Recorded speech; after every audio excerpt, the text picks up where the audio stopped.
എല്ലാ പ്രശ്നങ്ങളും തീർന്നപ്പോ നിനക്കെന്താടാ ഒരു ഏട്ടന്തിരിപ്പ്? അപ്പൊ ആ തേവാർക്ക് പ്രാന്താണ്. അവള് പറഞ്ഞതും കേട്ട് ഇറങ്ങി തിരിച്ചിരിക്കണം ആ കോന്തൻ. അപ്പൊ അവിടെ മുമ്പിൽ കിടന്ന് ഞാൻ ചാകണ്ടെന്ന് കരുതി അവള് ചുമ്മാതെ പറഞ്ഞാണ്. അല്ലാതെ അവക്ക് എന്നോട് പ്രേമോ ഇല്ലൊരു പിണ്ണാക്കും.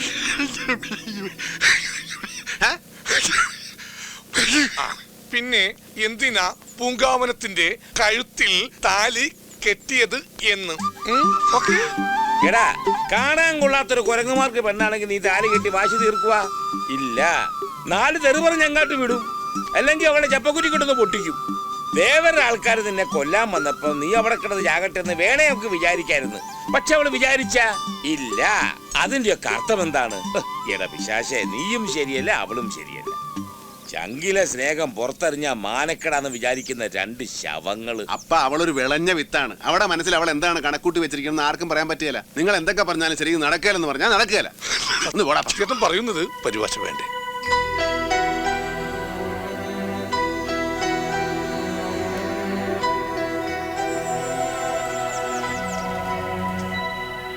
മകനെ, ഈ അപ്പന് പഠിപ്പ് കുറവാണ്. അപ്പൻ 2ാം ക്ലാസ് വരെ പഠിച്ചിട്ടുള്ളൂ. എന്നേക്കാ വിവരവും വിദ്യാഭ്യാസം നിനക്കുണ്ട്. നീ 5ാം ക്ലാസ് പാസ്സായവനാ. നിന്നെ ഉപദേശിക്കാൻ അപ്പനാളല്ല. ഇത്രയും കാലം കള്ളു കുടിച്ചിട്ടും കല്ലുപൊളിരിക്കുന്ന എൻ്റെ കരട് നിങ്ങളിൽ ഒരുത്തിൻ്റെ കണ്ണ് നിറയുന്നത് കണ്ട ഒടിഞ്ഞു പോവും മക്കളെ. പണിക്കരുടെ മോളെ അവൻ ഒത്തിരി ആശിച്ചു പോയതാ. നീയായിട്ട് എന്നെ തടസ്സം നിൽക്കരുത്. നിന്റെ കല്യാണത്തിന് നീ സമ്മതിക്കുകയാണ്, എല്ലാ പ്രശ്നങ്ങളും തീരും.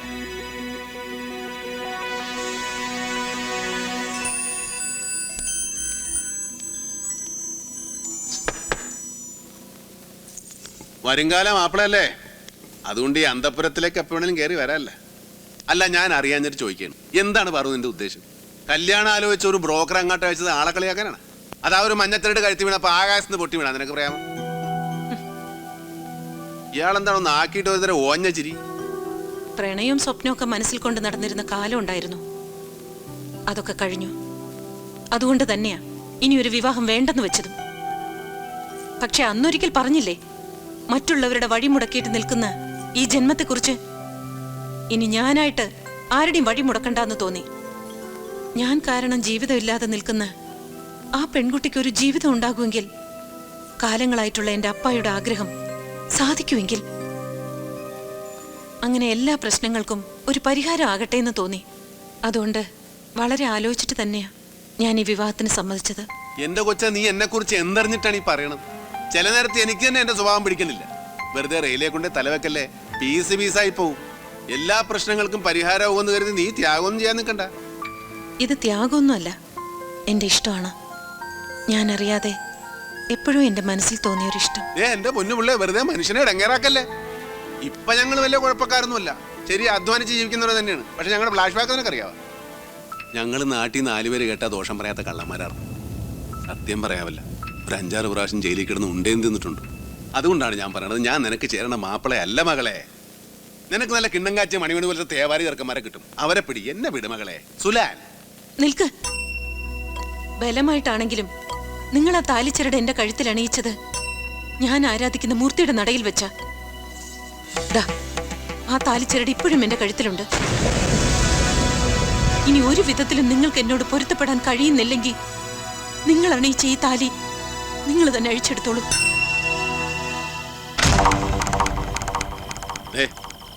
വാശിയും വൈരാഗ്യവും തീർക്കാൻ ആ തേവാത്തിയുടെ കഴുത്തേക്ക് ഇട്ടിരുന്ന ഗുരുക്കായത് ഞാൻ നിങ്ങോട്ട് അയച്ചിട്ട് പോകും.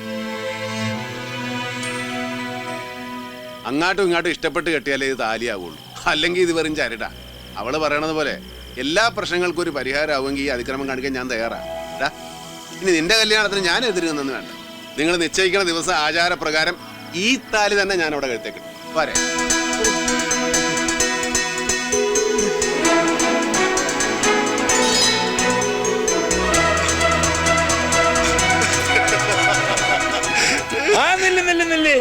കെട്ടിപ്പിടിച്ച ഹൃദയം കൈമാറാൻ വരട്ടെ. എന്റെ ഒരു കണ്ടീഷൻ സംഭവിച്ചാലേ ഈ കല്യാണം നടക്കൂ. നിങ്ങൾ പെണ്ണ് കെട്ടിക്കോ, പക്ഷെ രാത്രി പഴയതുപോലെ ഞാൻ നിങ്ങൾ രണ്ടുപേരും നടുക്കേ കിടക്കും. ശരിയാ, ഒന്നും അറിയാത്ത പിഞ്ചു പൈതങ്ങളല്ലേ. എല്ലാ കാര്യങ്ങൾക്കും തൊമ്മനങ്ങളുടെ മേൽനോട്ടം വളരെ നല്ലതാ. അതെ.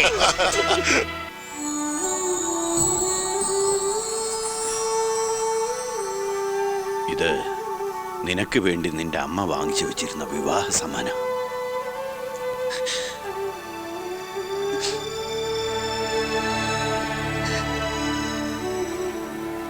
ഇത് നീ അണിഞ്ഞു കാണുന്നതിനുള്ള ഭാഗ്യം അവർക്കുണ്ടായില്ല.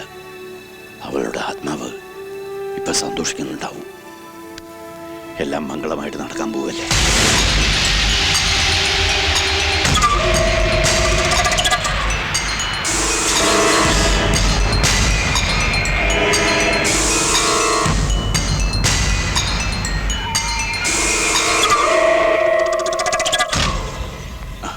அடேங்கப்பா, யார் இது? வாங்க மச்சா, வாங்க மச்சா.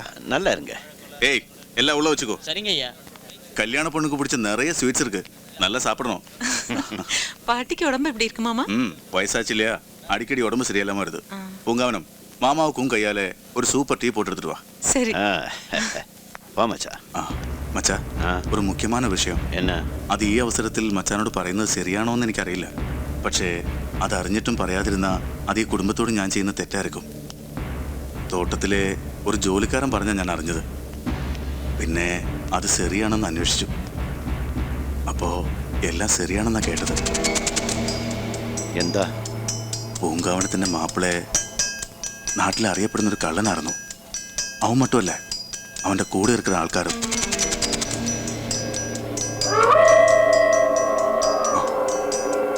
എല്ലാം കേട്ടുകേൾവിയാ.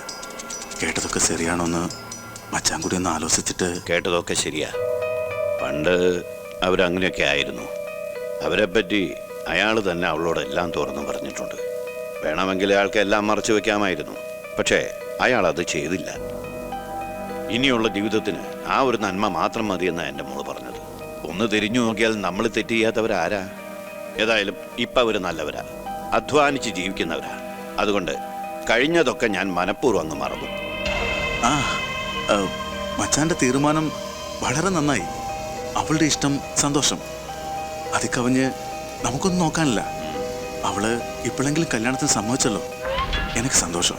ഇനി എല്ലാം മംഗളമായി തീരുന്നവരെ നീ ഉണ്ടായിരിക്കണം കൂടെ. അത് മച്ചാൻ്റെ അടുത്ത് പ്രത്യേകമായിട്ട് പറയണം. എല്ലാ കാര്യങ്ങൾക്കും ഈ കാളിയപ്പനുണ്ടാവും.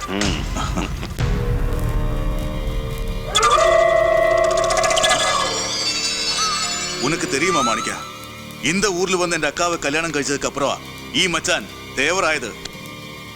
ഊരിലെ മുറ അനുസരിച്ച് അക്ക പൊണ്ണെ കല്യാണം കഴിക്കേണ്ടത് ഞാനാ. അടുത്ത തേവറാകേണ്ടത് ഈ കാളിയപ്പനാ.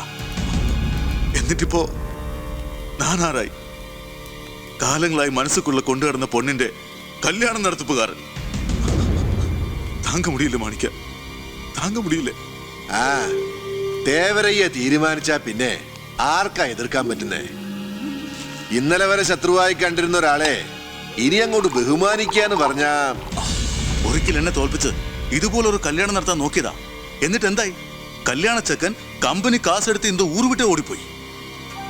എന്നിട്ടും പൂങ്കാവനത്തെ കെട്ടാൻ ഞാൻ റെഡിയായിരുന്നേ. അന്ത നേരം ഇനി കല്യാണമേ വേണ്ടാന്ന് പറഞ്ഞ് അവളുടെ ഒടുക്കത്തെ ശപഥം. എന്നെങ്കിലും അവളുടെ മനസ്സ് മാറുമെന്ന് കരുതി കാത്തിരുന്ന ഞാനൊരു മണ്ടൻ. ഇല്ലേ, അങ്ങനെ ഈ കാളിയപ്പം മണ്ടനാവില്ല. നീ നോക്കിക്കോ മാണിക്ക, ഈ കല്യാണം നടക്കില്ല, ഈ കല്യാണം നടക്കില്ല. നാളെ നിശ്ചയദാർഢ്യത്തിന്റെ ചടങ്ങുകൾ നടക്കുകയല്ലേ? ചടങ്ങുകളും ആഘോഷങ്ങളും ഒക്കെ നടന്നോട്ടെ. ആദ്യം ചെറിയൊരു തീപ്പൊരി, പിന്നെ